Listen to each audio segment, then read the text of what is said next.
하나님 말씀 보겠습니다. 이사야서 54장 이사야서 54장 4절부터 10절까지 이사야서 54장 4절부터 10절까지 우리 함께 읽겠습니다. 다 같이 한 목소리로 시작. 두려워하지 말라. 내가 수치를 당하지 아니하리라. 놀라지 말라. 내가 부끄러움을 보지 아니하리라. 내가 내 젊었을 때의 수치를 잊겠고 과부 때의 치욕을 다시 기억함이 없으리니 이는 너를 지으신 이가 내 남편이시라. 그의 이름은 만군의 여호와이시며 내 구속자는 이스라엘의 거룩한 이시라. 그는 온 땅의 하나님이라. 일컬음을 받을 것. 여호와께서 너를 부르시되 마치 버림을 받아 마음에 근심하는 아내 곧 어릴 때의 아내가 되었다가 버림을 받은 자에게 함과 같이 하실 것임이라. 내 하나님께서 말씀하셨느니라. 내가 잠시 너를 버렸으나 큰 긍휼로 너를 모을 것이요 내가 넘치는 진노로 내 얼굴을 내게서 잠시 가렸으나 영원한 자비로 너를 긍휼히 여기리라. 내 구속자 여호와께서 말씀하셨느니라. 이는 내게 노아의 홍수와 같도다. 내가 다시는 노아의 홍수로 땅 위에 범람하지 못하게 하리라 맹세한 것 같이 내가 내게 노하지 아니하며 너를 책망하지 아니하기로 맹세하였노니 산들이 떠나며 언덕들은 옮겨질지라도 나의 자비는 내게서 떠나지 아니하며 나의 화평의 언약은 흔들리지 아니하리라. 너를 긍휼히 여기시는 여호와께서 말씀하셨느니라. 아멘. 박광철 집사님, 정금봉 권사님 11조 예물 감사헌금 박광철 집사님, 정금봉 권사님 선교헌금도 드렸습니다. 김미, 박은호 선교헌금, 박기현, 김태숙, 박지호 선교헌금, 전도헌금 박광철 집사님, 정금봉 권사님, 일천번제 윤창용 집사님, 윤여성 사모님 드렸습니다. 기도하겠습니다. 은혜와 사랑이 풍성하신 아버지 하나님, 오늘도 이 새벽에 우리를 불러주셔서 예배드리게 하시니 감사합니다. 모여서 주의 성전에 나와서 예배드릴 수 있는 것이 얼마나 감사한지 주님 앞에 다시 한번 고백을 합니다.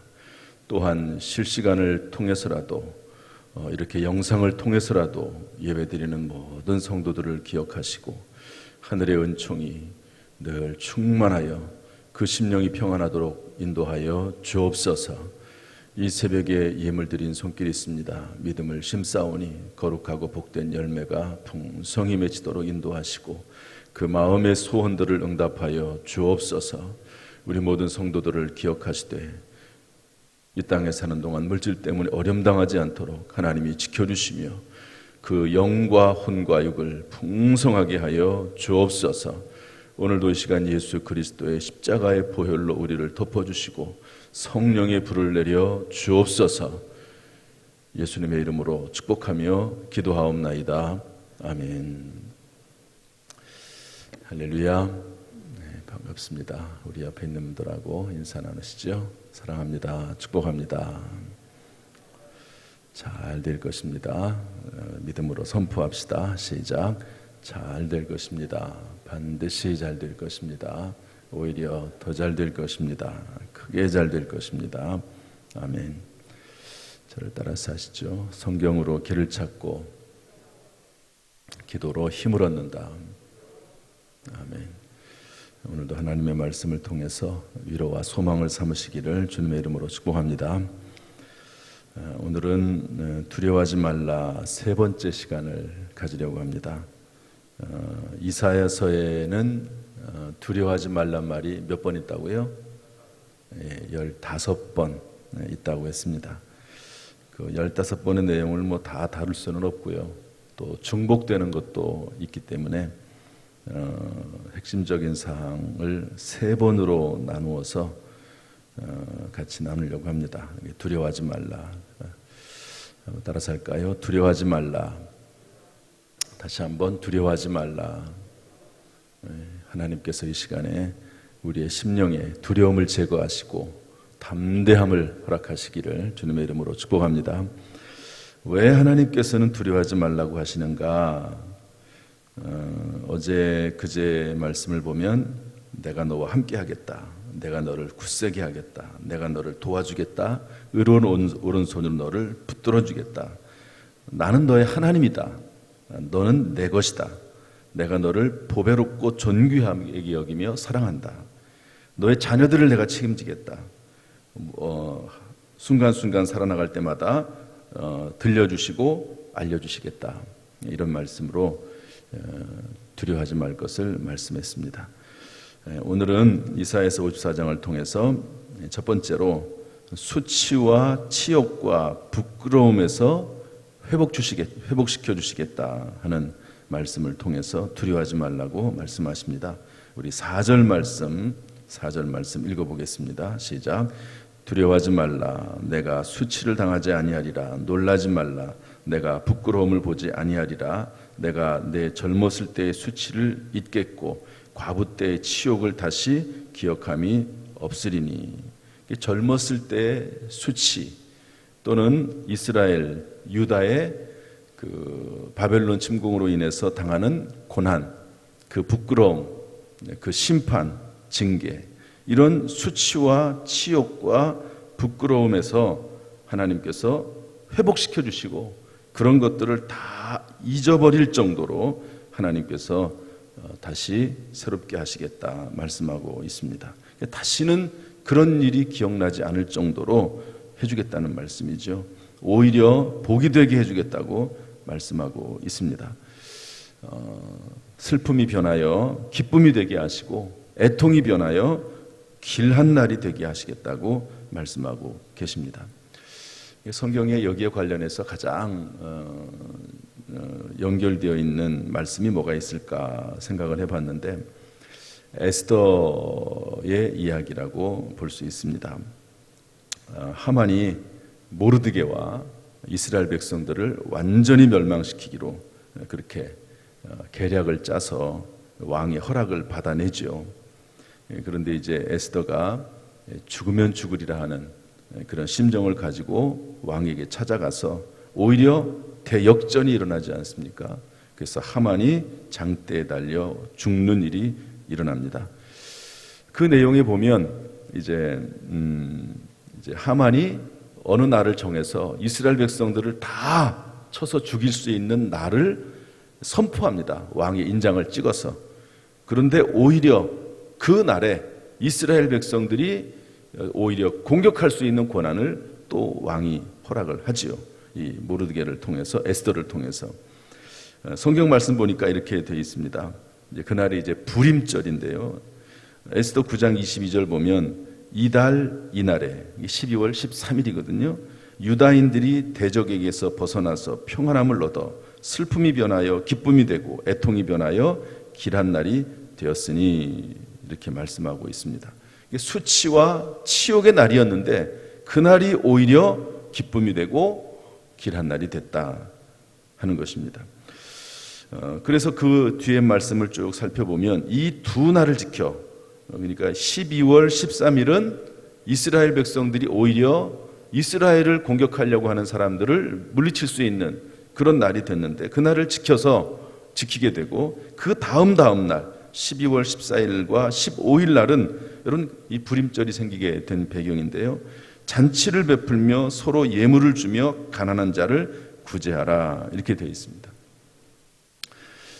이처럼 하나님께서 비록 정말 절대절명 그런 위기 가운데 있는 이스라엘 백성이지만 오히려 더 기쁨의 날로 만들어주시는 것을 볼 수가 있습니다. 잔치를 베풀라는 거죠. 오히려 우리가 때때로 어려움이나 고통이나 낙심된 일이 있습니다.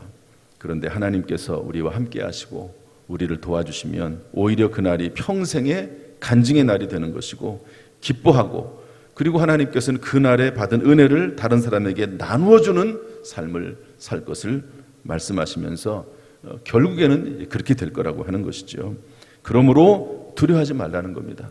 수치와 치욕과 부끄러움에서 회복시켜 주시고 오히려 그것이 우리에게 더 큰 복이 되고 간증이 될 것을 말씀하고 계십니다. 사랑하는 성도 여러분, 우리에게 시국이 그렇든지 또 우리의 개인적인 삶이 그렇든지 어떤 문제가 있다 할지라도 우리가 그리스도 예수 안에서 믿음으로 나갈 때에 수치와 치욕이 우리에게 오히려 복이 될 줄로 믿고 하나님 앞에 더 담대히 나갈 수 있기를 주님의 이름으로 축복합니다. 두 번째로 왜 하나님께서는 두려워하지 말라 하시는가? 7절 8절 말씀 한번 읽어보겠습니다. 7절 8절 시작. 내가 잠시 너를 버렸으나 큰 긍휼로 너를 모을 것이요 내가 넘치는 진노로 내 얼굴을 내게서 잠시 가렸으나 영원한 자비로 너를 긍휼히 여기리라. 내 구속자 여호와께서 말씀하셨느니라. 아멘. 이스라엘 백성들이 이제 바벨론의 침공을 받아서 포로 생활하게 되지요. 그런데 잠시뿐이라는 겁니다. 잠시 내가 너를 버렸지만 내가 다시 너를 모으겠다. 잠시 하나님의 은혜가 가리워져 있으나 회복시켜 주시겠다. 이게 잠시뿐이라고 하는 것입니다. 이게 하나님의 본래 마음이 아니라는 것이죠. 이스라엘 백성들이 하나님을 배신하고 우상을 숭배하고 하나님의 뜻대로 행하지 않으니까 하나님께서 잠시 징계하실 수는 있을지 모르지만 그것이 영원한 것이 아니라는 겁니다. 그래서 제가 예레미야애가 3장 33절 말씀을 보니까 이렇게 되어 있더라고요.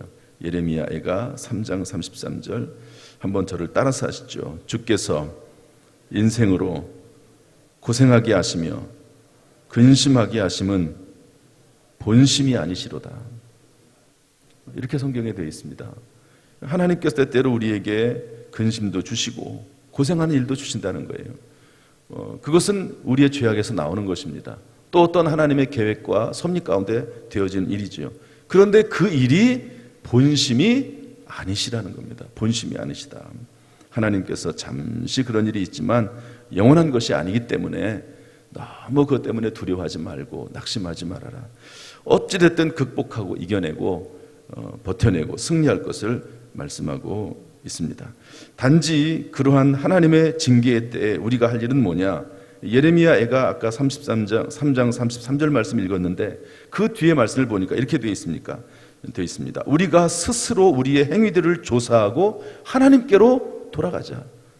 우리의 행위를 되돌아보고 하나님께로 돌아가면 되는 것이지 너무 두려워하거나 근심하거나 낙심하지 말라. 또 예레미야애가 3장 41절에 보니까 우리의 마음과 손을 아울러 하늘에 계신 하나님께 들자. 마음에 손을 들고 또 우리의 직접 육체의 손을 들어서 하나님 앞에 나아가자. 그렇게 말씀하고 있습니다. 언제까지? 예레미야애가 3장 49절에 보니까 하나님께서 하늘에서 살피시고 돌아보실 때까지, 하나님이 돌아보실 때가 있다. 그때까지 우리가 하나님 앞에 손을 들고 마음의 손을 들고 육체의 손을 들어서 하나님 앞에 기도해야 된다. 그러면 우리의 고난과 징계가 잠시뿐이고 영원한 것이 아니기 때문에 다시 회복이 될 것을 말씀해주고 있습니다. 사랑하는 성도 여러분, 두려움을 떨쳐버리고 낙심 가운데서 벗어나고 하나님의 심판과 징계를 이겨내고 그것이 오히려 더 우리에게 복이 될 수 있기를 주님의 이름으로 축복합니다. 세 번째로 왜 하나님은 두려워하지 말라고 하시는가? 9절 10절 말씀 읽어보겠습니다. 9절 10절 다 같이 시작. 이는 내게 노아의 홍수와 같도다. 내가 다시는 노아의 홍수로 땅 위에 범람하지 못하게 하리라. 맹세한 것 같이 내가 내게 노하지 아니하며 너를 책망하지 아니하기로 맹세하였노니 산들이 떠나며 언덕들은 옮겨질지라도 나의 자비는 내게서 떠나지 아니하며 나의 화평의 언약은 흔들리지 아니하리라. 너를 긍휼히 여기시는 여호와께서 말씀하셨느니라. 여기 보면요, 하나님의 자비, 하나님의 화평, 하나님의 긍휼, 이런 말씀들이 계속 나옵니다. 무슨 말입니까? 왜 두려워하지 말라고 말씀하십니까? 하나님의 자비와 긍휼과 화평이 결코 떠나지 않을 것이기 때문에 그렇다는 것이죠.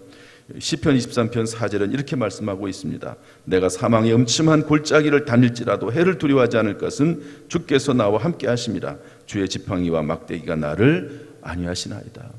그러면서 이 시편 23편 6절에 뭐라고 되어 있습니까? 내 평생의 선하심과 인자하심이 평생 나를 따르리니 내가 여호와의 집에 영원히 살리로다. 여러분, 어떤 경우에도 하나님의 자비와 긍휼과 화평을 의지하면서 하나님의 집을 떠나지 아니하고 하나님과 동행할 수 있기를 주님의 이름으로 축복합니다. 이것은 선택이요 결단입니다. 흔들림 없이 하나님을 섬기는 복된 삶이 되기를 주님의 이름으로 축복합니다. 요즘 저는 이런 생각을 참 많이 합니다. 교회는 유한하다. 교회는 영원하다. 그러나 권력은 유한하다. 그래서 여러분, 세상은 유한합니다. 권력도 유한합니다. 어떤 정권이든지 간에 그 권력이 얼마나 오래 가겠습니까? 그러나 하나님은 영원하시고 교회도 영원합니다. 여러분, 교회는 지역교회가 있고 우주적 교회가 있습니다. 우주적 교회라고 하는 것은 뭐냐면 과거, 현재, 미래에 걸쳐서 하나님을 믿는 사람들의 모든 무리들을 우주적 교회라고 합니다. 그 우주적 교회는 영원하고, 그리고 그 우주적 교회는 나중에 하나님의 나라에서 영원히 하나님을 보좌에 모시고 하나님과 함께 살아나가는 우주적 교회입니다. 교회는 영원하지요. 세상은 유한하고 권력은 끝나지만 그러나 하나님의 교회는 영원합니다. 때때로 참 교회가 많은 시련을 당해 왔습니다. 스데반 시대에는 교회가 다 흩어지기도 했죠. 스데반의 순교 이후에. 또 로마 네로 황제 시대에는 모든 성경책을 다 불태우고 예수 믿는 사람들을 다 잡아 죽였습니다. 사자굴에 집어넣고, 그리고 예수 믿는 사람들을 끓는 가마에 집어넣어서 튀겨서 죽이고, 목을 잘라서 죽이고, 창을 찔러서 죽이고, 그렇게 하면서 한국교회 뿐만 아니라 세계의 우주적 교회가 지금 이 자리까지 왔습니다. 그럼에도 불구하고 교회는 명맥을 유지하고 교회는 지켜져 왔고, 그리고 앞으로도 교회는 영원할 것입니다. 그러므로 여러분, 하나님의 살아계심과 또 교회의 영원한 영원성을 믿고 두려워하지 말고 늘 하나님과 동행하고 복된 인생을 살아가고 믿음 안에서 기도하고 하나님을 섬기는 일 중단하지 않을 수 있기를 주님의 이름으로 축복합니다. 오늘도 하나님께서 우리 교회를 지켜주시고 우리 성도들을 지켜주시고 이 모든 일이 합력하여 선이 되게 하시기를 주님의 이름으로 축복합니다. 믿음 안에서 견뎌내고 벼텨내고 이겨내고 승리할 수 있기를 주님의 이름으로 축원합니다. 기도하겠습니다.